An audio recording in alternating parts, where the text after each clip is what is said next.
Hi, welcome back to another week of Touchdown, coming at you live from Vienna, Austria. As always, I'm your host, Joel Turpin, here today with my co-hosts, Katie Eichhorn, David Asselin, and Philly Chris Burdett. And before we get too far into the proceedings, I would like to present my co-host, David, with a little memento to treasure from this week's game. A Jamal Charles jersey that he can wear around town just to kind of impress the ladies or whatever he wants to. Mighty Patriot Slayer. There you are. Free touchdown. Thanks a lot. That'll be great, yeah. Christmas comes early to Dave. Yes, his mom will thank me later. Yes. That she won't know the difference. Fair enough. Okay, we're going to jump right in though this week, and we're going to have a little segment I like to call Buying or Not Buying. We'll introduce a topic and see if our panelists are buying it or not buying it. And the very first one I'd like to talk about kind of relates to the game from Monday night and the New England Patriots. Many people saw this as a valiant Chiefs win. Others saw it as a referendum on the New England Patriots and how they're going to do the rest of the season. So my question is, are you buying it? Is this the beginning of the end of the Tom Brady, Bill Belichick era in New England? And by that I mean, will this duo together reach another Super Bowl? Dave, are you buying that it's the beginning of the end? Yes, I am kind of buying into it. But I'm not going all out to say it's going to happen this year.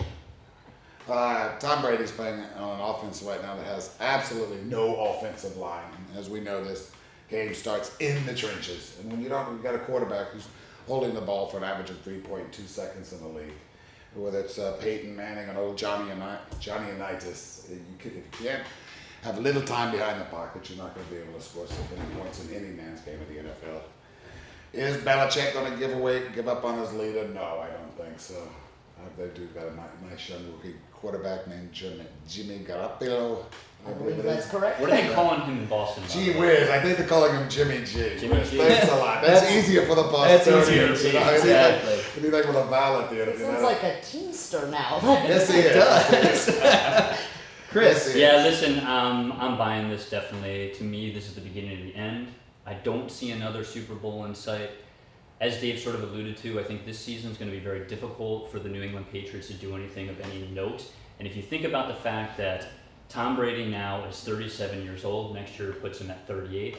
Of the Hall of Fame quarterbacks in the 16-game season, you have only one at the moment, although there'll be a second when Brett Favre joins, who was over 40 years old at the time that they retire from football. So if you talk about Dan Marino, John Elway, Joe Montana, Steve Young, and I also like to throw in Randall Cunningham. Sure, They all were absolutely, 38 years old when they ended up leaving the league. I just don't see it happening, whether it's the offensive line or the bringing back of the power on the receiving side of things. I think this is the beginning of the end.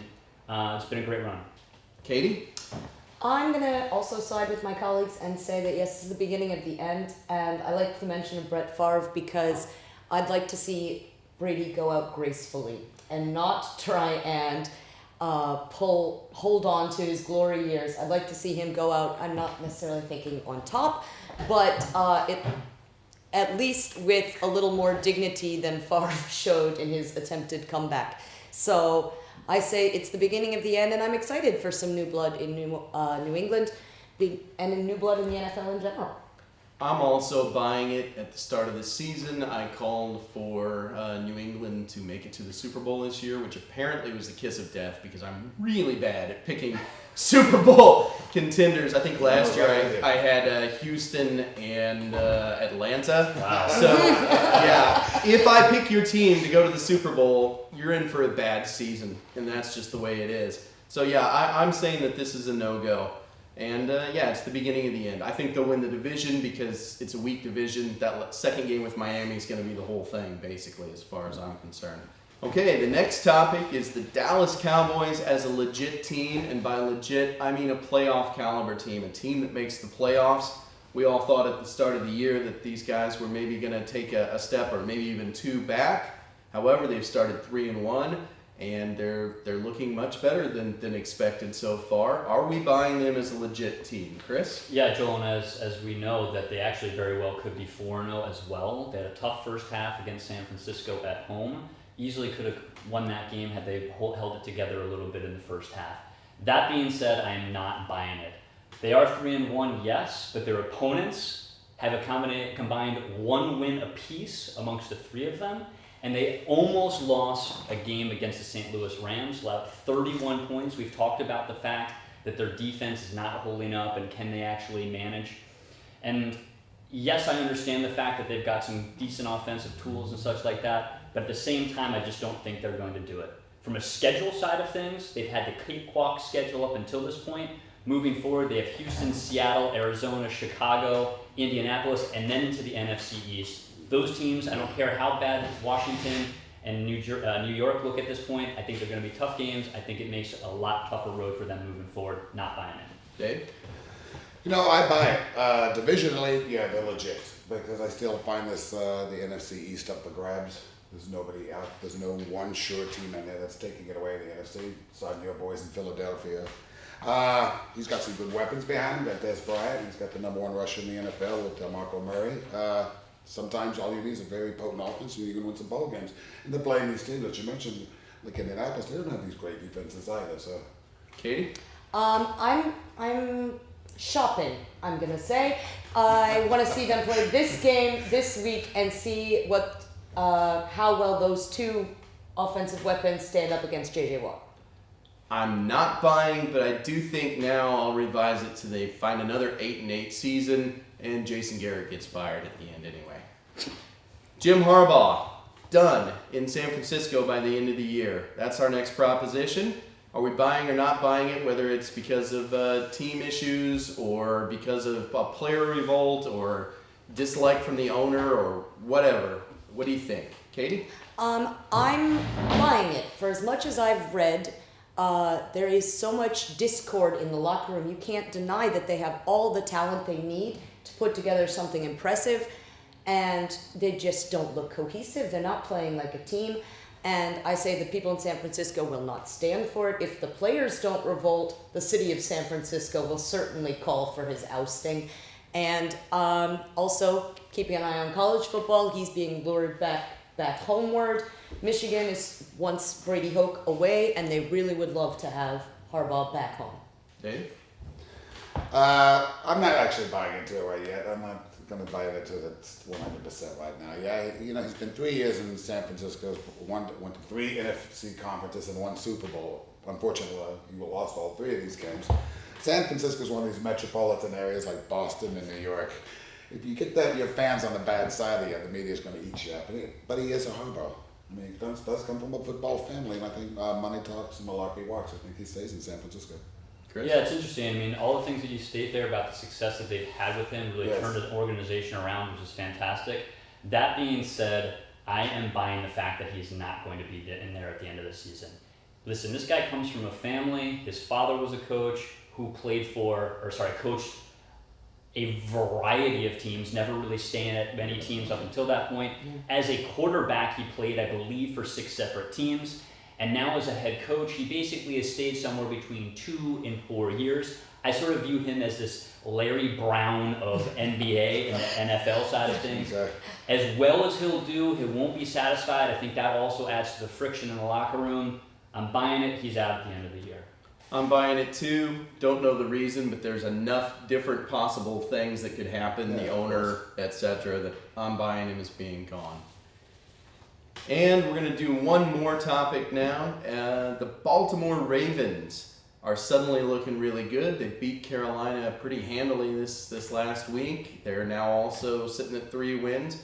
Are we buying them as Super Bowl contenders? And by that I mean getting all the way to, let's say, the AFC Championship game. Dave, what do you think? Boy, I'd like to say I'm buying into them, but I can't say it. Yeah, they're a great team. It's just, are you wacko for Flacco, their quarterback in Baltimore? You know their defense is probably the toughest one in the NFL right now to run against, and the secondary is not too shabby either. But all the way to Super Bowl contenders, I can't commit myself that far. Yeah, I'm also not buying the fact that they're Super Bowl contenders. Obviously, they're playing well. They do have an organizational structure from a franchise side of things that tends to be very solid. That has been poked a few holes in this year with the whole Ray Rice thing. I think that's also a developing story that we haven't seen the last of. Can that organization shoulder that load and move forward? I like the fact that they're going to play well, but Super Bowl champs or contenders, not buying.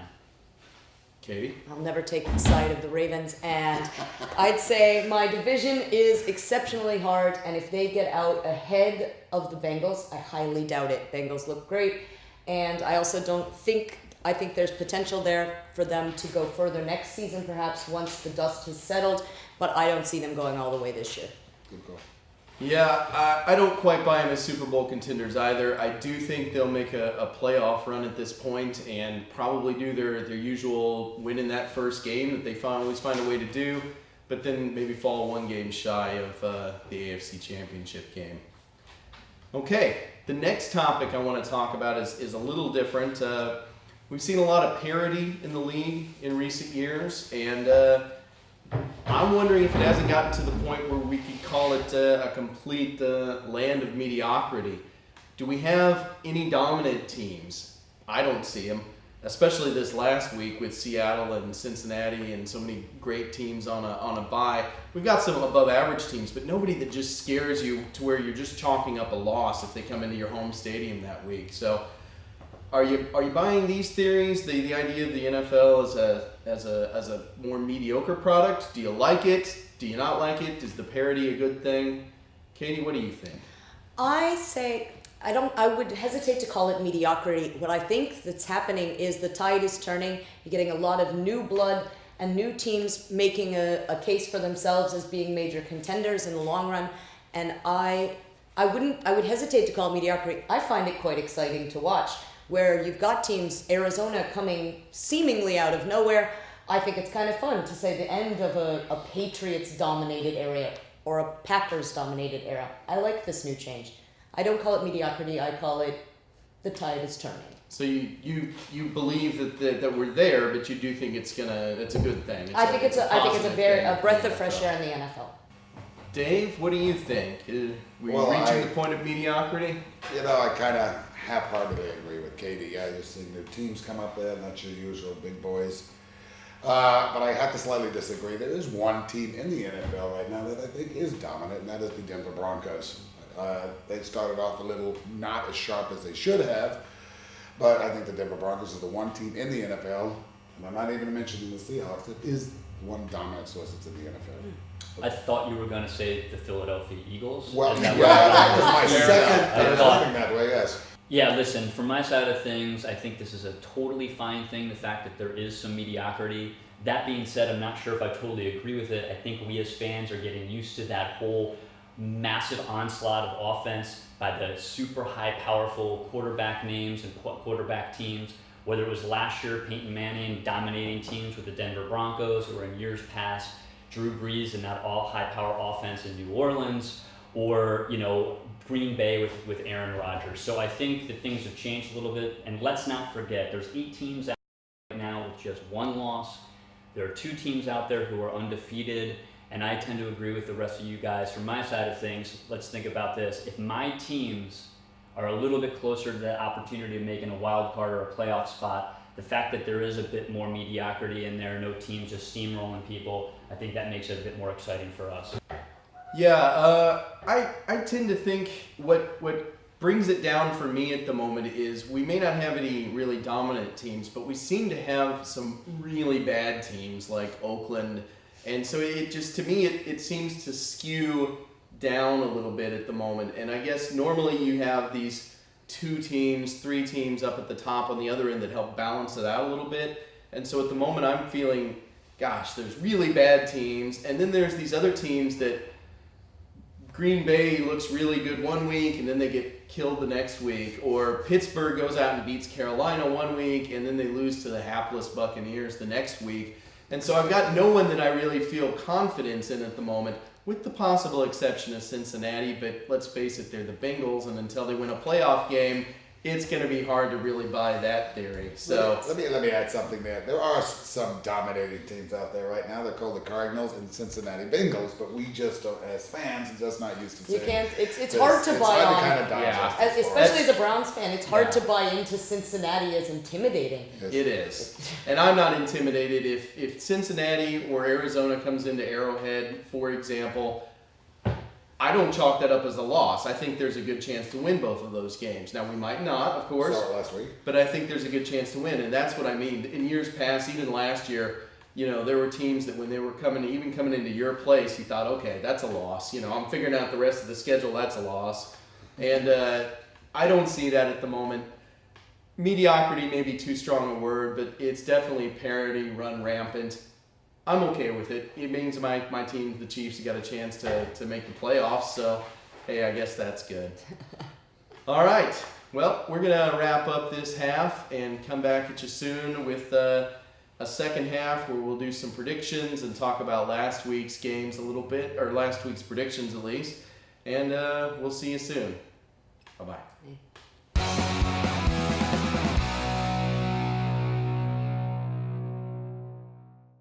And we're back with the second half of the show. Going to talk a little bit about the predictions that we had last week, as sorry as they were, and then get into some stuff about this upcoming week.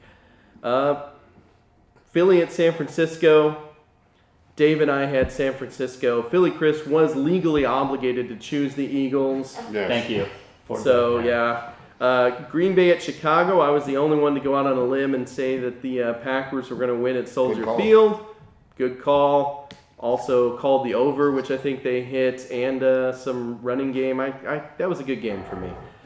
New England at KC. God, that was an even better game for me, I got to say. a little Said they were bit. going to win and win big. Actually, that is what happened, I believe. Dave may have had that one wrong. And I've been Katie, eating humble pie all week. Katie chimed in and even picked the Chiefs on that one. So Yeah. we've got three of us right on that one and one wrong.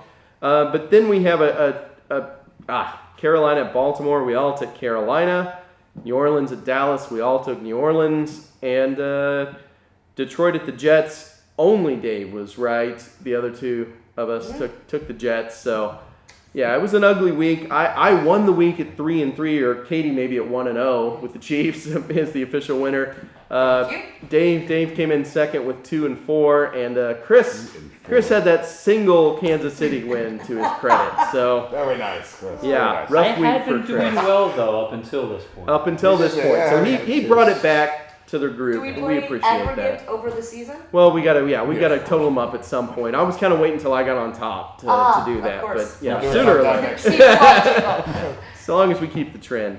Okay, so talking about the upcoming games, the Week 5 games, and we'll lead it off with Cincinnati at New England. Dave?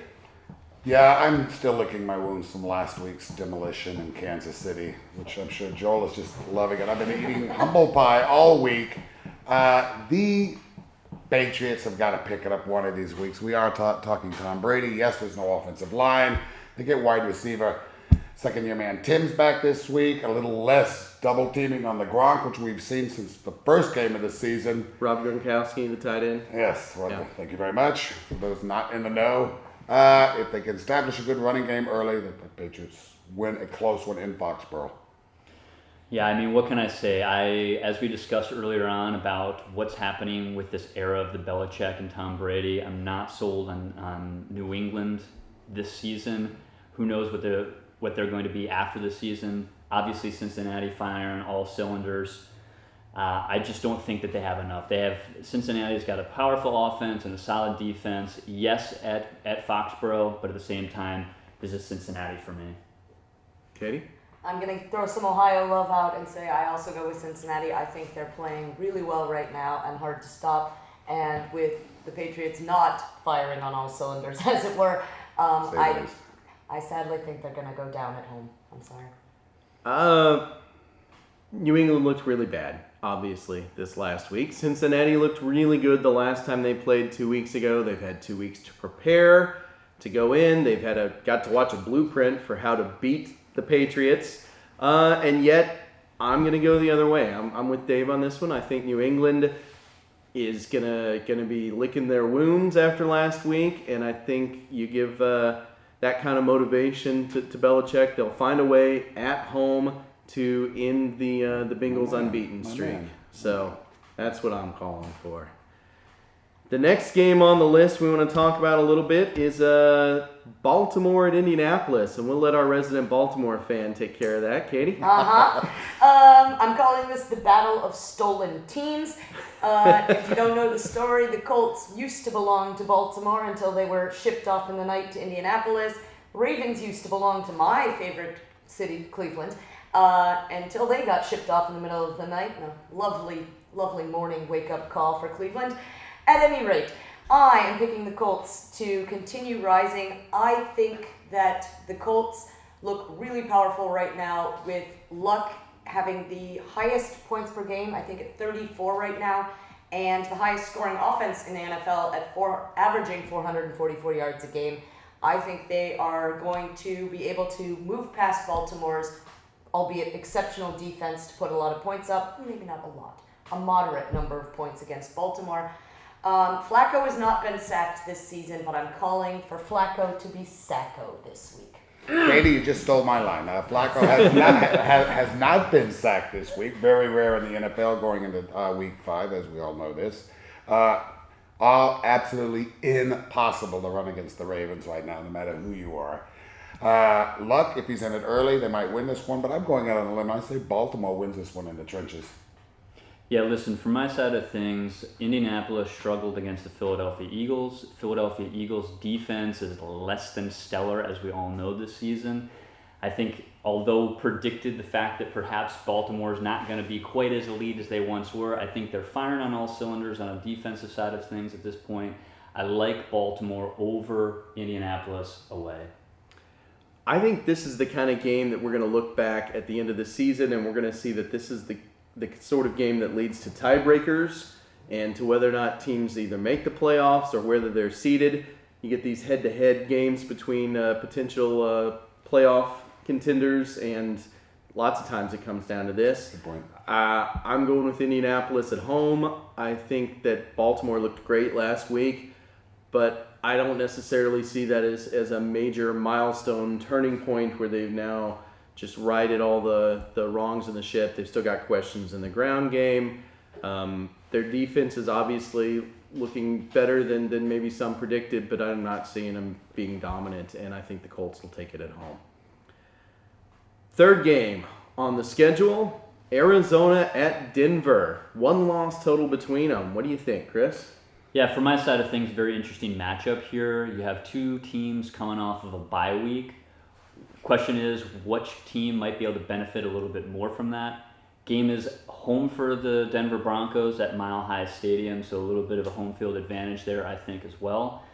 One of the big things from my side of things is that Wes Welker came back in week 3 after being suspended for this first part of the year. They've now had an opportunity to play with him 1 week. They've now had a full week of practice. You insert him into an already high-powered offense at home in Denver. I am picking the Denver Broncos on this one. That being said, I think Arizona will give them a pretty good fight, 3-0 at this point. And actually 2 really quality wins, San Diego, San Francisco, and to be honest, I was also somewhat impressed the fact that they were able to take down New York and New Jersey. And yeah, I mean, listen, I think Drew Stanton, he's done halfway decent for himself. Obviously, the defense, I think, is pulling a little bit more than the offensive from that side of things. I'd like to see a tight game here. They're letting up only 15 points a game. So I see it as a tighter one than maybe we would have thought in years past, but I like Denver in this game. Yeah, Chris, I couldn't agree with you more on this one. I do think Denver wins this, closer than most people might expect, playing a very unexpected, strong Arizona defense, probably one of the best secondaries in the NFL right now. Best secondary, playing probably one of the best receiving corps in the NFL, but they are playing a Mile High, and yeah, it's tough to win there. They're like sea-level players. I also picked Denver. People underestimate how difficult it is to play in Denver. The altitude really makes a big difference, and players that are not used to that altitude get winded fast, and I think that's going to take down that really impressive Arizona defense and get them winded in the third quarter and allow Manning to probably toss quite a lot of balls. Yeah, you know how much I want to pick Arizona to win this game, but I can't quite bring myself to do it. Really? We don't know actually at this point. Carson Palmer may make it back for this game. Either way, though, Stanton's been playing well. They've looked good with both guys. They've had some solid offense. Their running game it's okay. It's dangerous, but it's not going to be enough in Mile High. The crowd's there. I think Peyton's wanting to make up for that Seattle loss and is going to be raring to go with that extra week. So I think we'll see a Broncos win. Last game on the list we're going to talk about a little bit. I'm going to lead off with San Francisco at Kansas City. Both teams coming off of big home wins. San Francisco finally played the second half, finally played a complete game, beat the Eagles, who were undefeated, of course, coming in. Kansas City also obviously had a very impressive win, albeit at home. Now they're on the road.